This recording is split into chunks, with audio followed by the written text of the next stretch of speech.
Welcome back to another episode of the Six Figure Creative Podcast. I am your host, Brian Hood, and if this is your first time listening, welcome to the Six Figure Creative Podcast. We talk all about how to earn more as a creative without selling your soul and without doing something you don't necessarily love to do. We're here to inspire you, to bring you new ideas from outside sources that you may have never had been exposed to, and that's actually kind of the theme of the episode today. So before we actually get into the topic, I've got my co-host for the day, Mark Eckert. Say hey to everybody.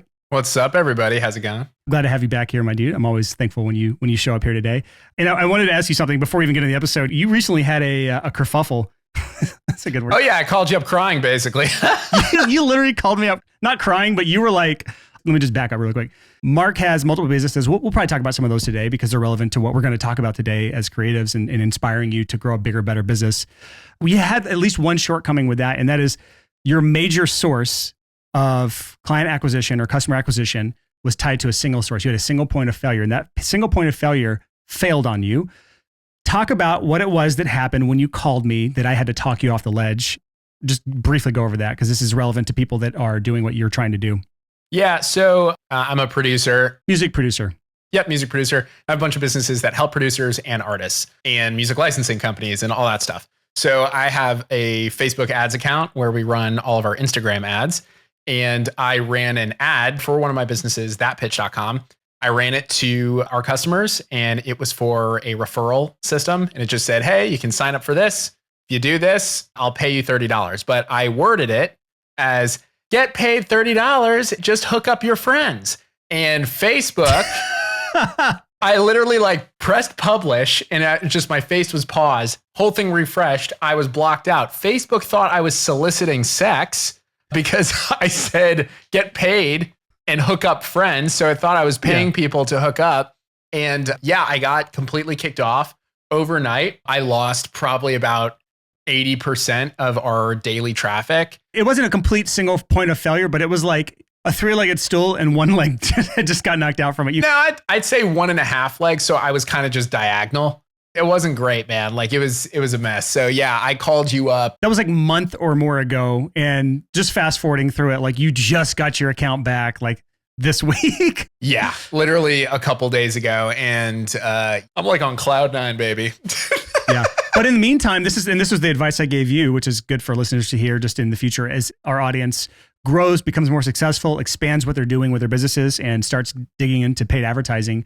My advice to you was, while this is down and you're figuring out, go learn a new ads platform. And you did. You learned Google ads and YouTube ads. So I started running YouTube ads and also we built out this really badass content engine. So we post reels every single day, started a podcast, built out a new email funnel and all this stuff. And again, I feel like a huge weight was lifted off my shoulder. It's actually interesting. So I forget the name of the concept, but basically when we're restrained by something, we have restraints, borders around us, it forces us into new areas we wouldn't otherwise think about because you were reliant on Facebook ads. It was doing the job of sending as much traffic and leads and clients and customers to your businesses as you needed.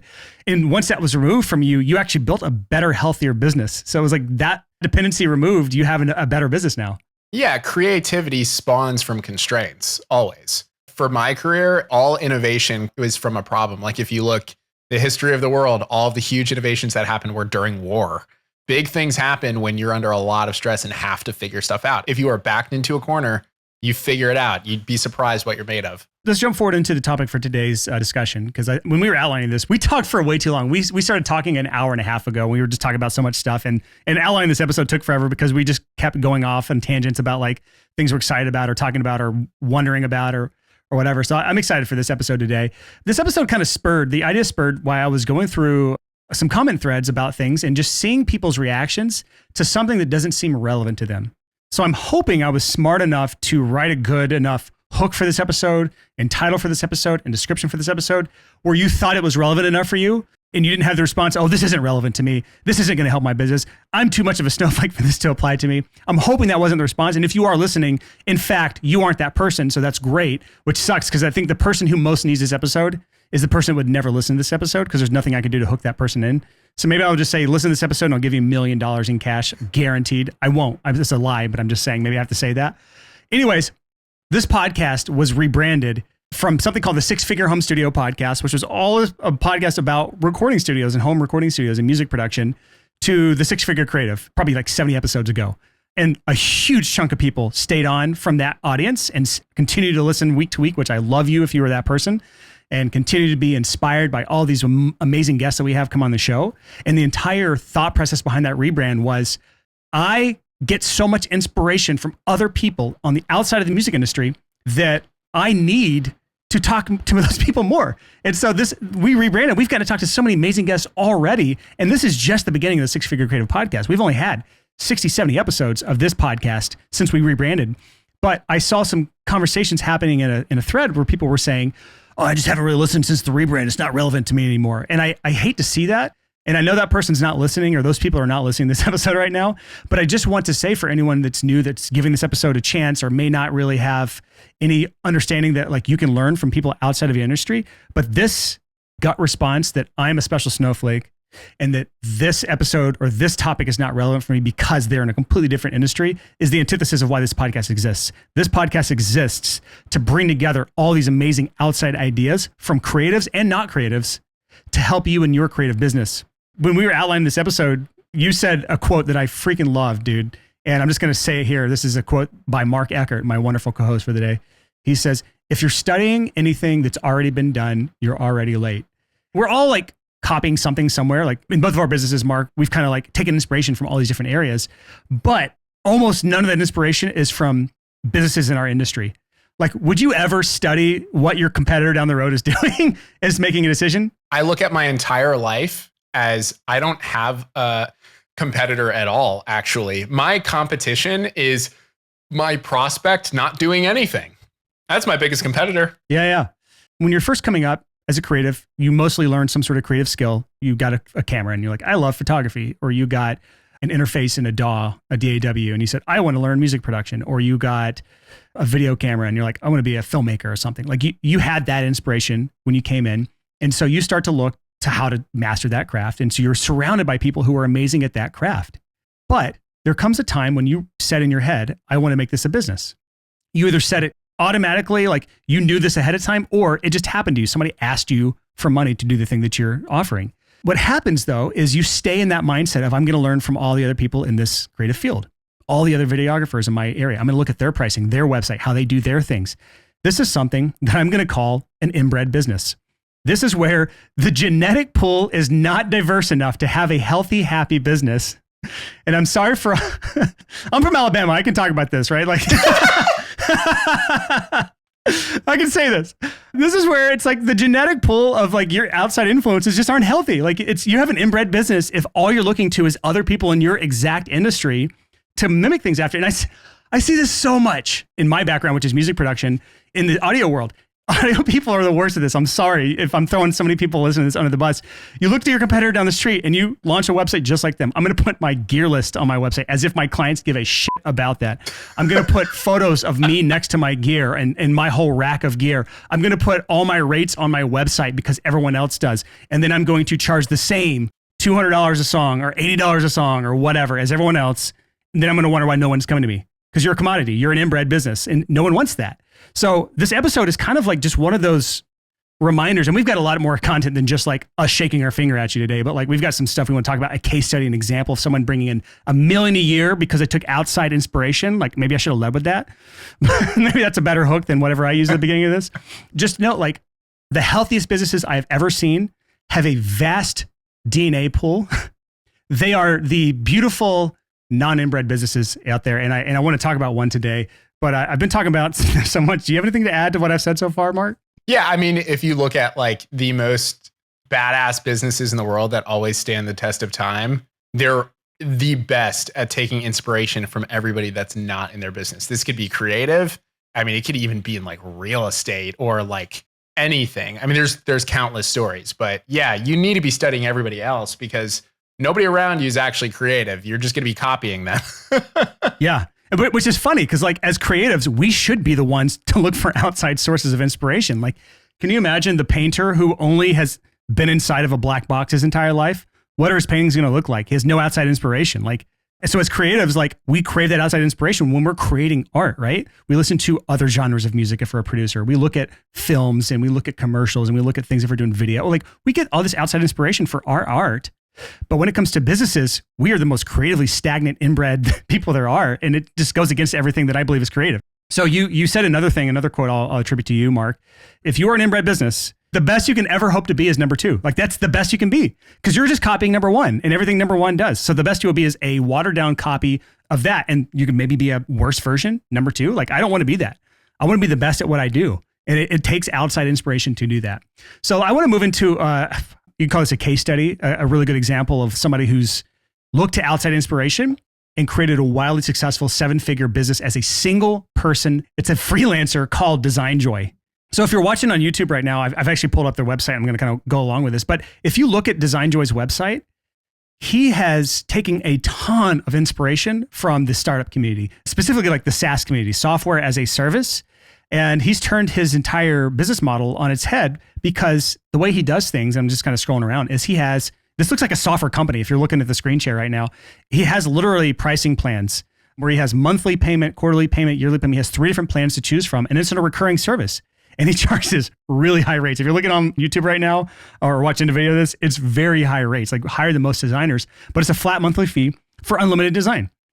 He has taken this business model from the software as a service community, which for those who don't know what that is, to me, it's one of the best industries to take business advice from because they have quantified so much of what a service-based business does.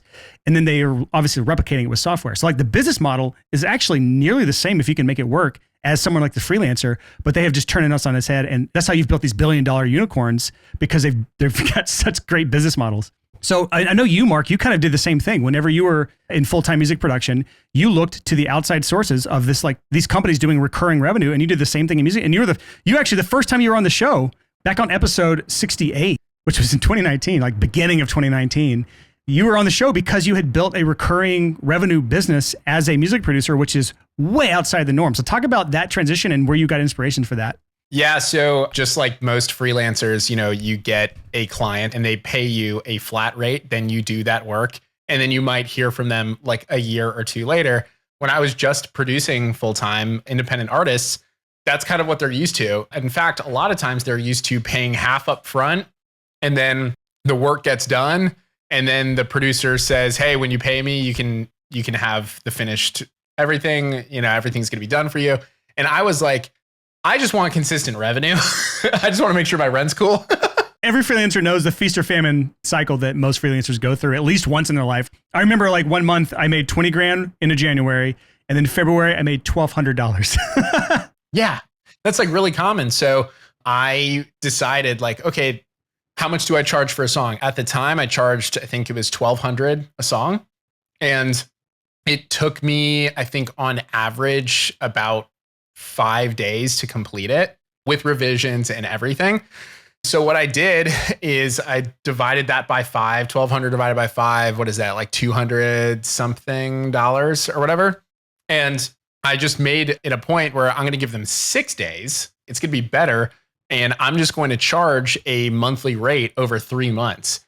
So it was $400 a month. The production was going to be completed at month 3. We had stages of production. And they got more time. It was a better product and we could like release the track and then they could just stay. So we got the track done month 1, month 2. And then by month 3, we were promoting it. And month 4, which started like the new 3-month period, we started another song. Every quarter they're putting out a new single, which is like the better business model for clients as well. So it was a win-win. My whole strategy was basically marketing. Like in today's day on Spotify, you have to put out an album. People listen to singles. You get on a playlist. So you should just be consistently putting out singles. So let's make a plan that works for you that can put out singles and you don't have to save up a huge chunk of cash. It's just, hey, I'm a bill. I'm just like a really expensive electric bill. You know where my mind goes when you say that? I'm just a bill sitting on Capitol Hill. That's right, dude. That was me. Yeah, that was great. And I completely got that from subscription models. And then every single business I currently have is a subscription model that replaced something that was not a subscription model. Was that after you read the book Automatic Customer? I never even read Automatic Customer, which is hilarious. I had a bunch of friends send it over, but then I started like picking it up and I was like, this is what I'm already doing. So And so like, okay, going back to Design Joy, like he has automatic customers. If someone signs up on a monthly or quarterly or yearly plan with him, he has that customer until they cancel. So he doesn't have to go out and constantly get customers. So it's wonderful if you take the SaaS philosophy, software as a service philosophy of the recurring revenue customers and bring it to the freelance world. And not every business model can make that happen. Obviously, if you're a wedding photographer, this is probably not the business model for you, but there are plenty of other industries to learn from. You know what my favorite business book is? I know you already know this because I said it to you before we actually did this show, Yep. But pretend like you don't know, Mark. Do you know what my favorite business book is from the past 2 years? What is it, Bri? You don't have to say it like that, but it's fine. What is it? It's a book called Gym Launch Secrets. And it has nothing to do with a creative business. I have no plans to launch a gym, but it is one of the best business books I've read in the last 2 years. It is incredible. I've recommended it to so many people. And this is the perfect example of what I'm talking about. When I look to outside industries for inspiration on what I'm going to do in my business or my business is in my case, I love seeing these other things. Like Alex Hormozi in that book has built an incredible business model for the gym industry. He turned that into a 7, 8, 9-figure coaching business. And then he turned that into a massive portfolio empire that he's now at 100 million a year, something ridiculous. So like, I would love to learn from those people as a creative because I'm a creative entrepreneur. There's so much to be gained from these outside sources. And instead of saying Gym Launch Secrets, I'm not going to read that book. I don't want to launch a gym. I said, you know what? I like Alex's other book, $100 million offers. I really love that book. He only has one other book out right now. I'm just going to read that too because I love the author. And I'm like, it was way better than $100 million offers in my opinion. So a really cool example, I'm just going to bring up another book, but then I'm going to state an example that was stated in that book that completely resonates with this whole topic. So there's a book called Blue Ocean Strategy, and it's one of my favorite books of all time. I've approached basically my entire career with Blue Ocean Strategy. That might be the most referenced book that I constantly talk about that I've never read. I just love the idea of the Blue Ocean Strategy. Sum up the Blue Ocean Strategy really quick for anyone not listening right now. So here's the idea of the Blue Ocean Strategy. If you're near the shore, right, there's a bunch of fish, there's more sharks, they're all fighting over the same food. It's the red ocean. You know, fish are all fighting over the same food. Depends on where you're at. Maybe Australians where they have shark attacks. Right. But if you go way out, it's desolate. There's like barely any fish like way out there. There's nothing out there, but you're the only thing. So there's not as much activity, but if you're there, you're going to land it. Like it's all yours. And I'll actually say in our world, in the creative world, sometimes it's not a blue ocean. It's just a blue pond. It's a small little niche that's not being served. There's nothing in it. We have it to ourselves and we can set up shop there without any competition. So sometimes it doesn't have to be some massive ocean. When I was only producing full time, firstly, I was the producer for indie pop artists. I didn't work with any other artists. I only focused on this one. I used to reference your headline on your website so often. It was literally just said, all I give a fuck about is producing indie pop. Producing indie pop artists. I had it down to a science. I was really fucking good at this like one thing. It's all I listened to. Is so easy for me. But then I went even deeper. I kind of realized that the majority of people who really want to hire a producer are ones that are not in huge music scenes. You know, I was kind of like just researching and I was like, wow, the majority of people making this style of music don't live in LA, New York, or Nashville or London. They're actually all over the world. So anytime I would post something back in the day, like I would do geolocations and they were in like random cities and stuff. But I also, when I would run ads, I basically had every English speaking country, but I excluded major music cities because I'm in Charlotte, North Carolina. I'm the guy who understands your music scene. I'm independent. You're independent. You make this kind of music. I specialize in that. And I only do that. That took me very far. But a really cool example from Blue Ocean Strategy, there's a wine company called Yellowtail Wines. If you're in the US, any grocery store you go to with the kangaroo on it, that's Yellowtail Wines. And it's a massive section. Well, they were the Australian wine company. And at the time, there was no famous Australian wine. At the time, it was California, France, Italy, all the super, super fancy stuff. And the team at Yellowtail Wines were like, we're never going to be able to compete with this super sommelier, fancy wine brands. And so they realized a lot of people liked the taste of wine, but they felt so intimidated shopping for it. They felt so scared ordering it because they thought people were condescending to them. Or they would say it wrong because wines choose the most pretentious French words possible. Right. So Yellowtail was like, okay, we're going to be the wine company for beer drinkers. We're going to be the wine company for soda drinkers. And within a couple years, they dominated the market. And it's because they were just looking at people that weren't being served. And they just studied what was being done in other markets. And they just did very well for themselves. Yeah, and that's kind of the whole point of this episode. I mean, this may not be a long episode, which is fine. But if it changes one mind out there that like outside inspiration is the way of growth and being an inbred business is the way of death. It's stagnation. It's unhealth. That's all I want is to get that message across. And this is kind of for our entrepreneurial listeners. Like it's like a spectrum. Like there's the creative side of us and then there's the entrepreneurial side of us. If you're listening to this podcast, you likely have some entrepreneurial side. For some people, that's the dominant side. Like for me, I'm actually more entrepreneur than I am creative. I learned this over time, but the creativity was actually a means to be entrepreneurial. I couldn't create a product. I didn't know how to launch a real business, but I knew how to offer a service. And over time, as I've had all these new ideas from outside sources and other industries that have influenced me, I've been able to launch bigger and better business models. I have 2 software companies. It is a way better business model than freelancing. I will straight up say that as someone who has an audience that's almost all freelancers. It should sound sacrilegious, but it's a better business model.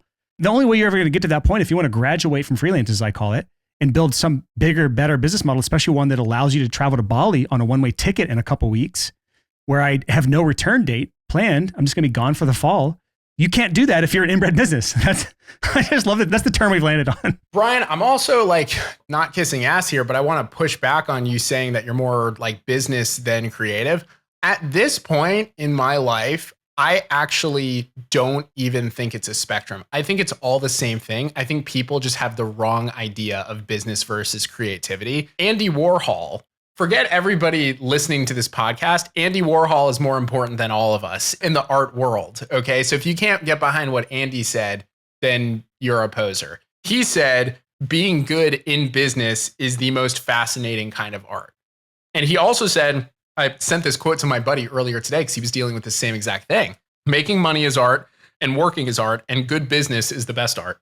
So maybe it's not a spectrum for me. Maybe I am creative and I've just moved my creativity over to the entrepreneurial side. I think you're honestly one of the most creative dudes I know. This is just the avenue that you're putting a lot of your energy in. It just so happens to include transactions, but you're extremely creative. I honestly think if people, all they're doing is just making art, and they don't have a means of monetizing it, well, what happens? You end up not doing it as often because you have to pay your rent. And what's going to happen? You get stuck in a shitty 9 to 5, and that's going to be your life, your whole life. Do you really think that you're going to be more of a true artist than somebody who's doing it full time? No, you're insane if you think that. So honestly, I think the most talented, most hardworking, most skillful artists there are so happen to be in business for themselves, and they're damn good at it. Yep. So if you're listening to this podcast and you're like, okay, what do I do now? Go be inspired by other books. Go look through our backlog of episodes. Even the episodes from 150 and before, when we were the 6-figure home studio, and we were talking predominantly to music producers and home studios, there's tons of great content in those episodes that is directly applicable to any creative freelancer out there, and frankly, many other business types as well. But don't fall into the trap that I see so many people falling into. And I'm wagging my finger at some of our maybe not listeners now, but definitely past listeners who stopped listening when we transitioned. Stop being the person that looks at something and says, oh, that's not for me. It's the same type of person that says, I can't do that, instead of, how can I do that? I think that's the difference between the unsuccessful say, I can't do that, I could never do that, and the successful just say, I can't do it yet, but I would love to. What can I do to get that done? Or how can I accomplish that thing? And here's another thing is if you're only studying in your industry, realistically, you're only going to get so far into truly learning how something is working, because the majority of the people that you would learn from have a vested interest in you not being as good, because they're going to look at you as a competitor, unfortunately, because so many people in the creative industry think there isn't much money to go around, when in fact there is a lot of money to go around. But if you learn from other industries, like if you meet somebody who owns a restaurant and it's just awesome, like it's amazing food, they're packed, you can tell they're doing really, really well. You talk to the owner of that, Oh my God, they're going to tell you everything they do. They're going to tell you their profit margins, how they've, made sure that the environment's great for everybody. Well, if you're, let's say, an artist and you have a Facebook community, you can learn from that. Okay, how did this person make sure everyone was comfortable? Like, how did they do the seating arrangement? How did they make sure everybody was taken care of? Can I bring that into my Facebook community? Okay, well, maybe what I can do is I can make little groups within it where people talk to each other and it's like almost sitting at a table. That's just one example, but like there's so many ways that you can take somebody else's insight that has nothing to do with your industry and bring it back to your own. Here's the other thing as well, because like sometimes there are no specific takeaways. Sometimes it is merely inspirational. And I'll tell a quick story of like, this is actually what sparked my entrepreneur flame. Everyone has that moment where like something finally sparks inside of them where like, oh, I see the big picture now as an entrepreneur. Everyone has a different story around that, but mine was involved playing around in golf. For those who don't know, I'm a closet golfer. Like I play golf. It's really embarrassing. Stop talking about it, Brian. Yeah. Like I've got my handicap down to like a 6, which if you are a golfer, that's not bad. I can putt with the best of them, baby. So like I was playing golf one day and it was it's a walk-on course. It's just right down the road from my house here. So meaning you don't have to have like a tee time or anything. You can just walk on the golf course. And so when you do that, you end up just meeting up with random people so that you can kind of group up and play together. And I played golf with this guy one day and we were just talking. It was just me and him. And we were talking and walking and you always talk about business or whatever. And he had told me that he was up in Nashville scouting a new location for his restaurant. And I was like, interesting. So I'm asking a bunch of questions about it. And long story short, I won't name his business because it's still around and it's still doing great. But he had told me everything about the business model, how much they were making. They were like profiting like 30 grand per week. He had systemized the entire restaurant and hired a manager out and everything and had cameras like watching over employees and stuff.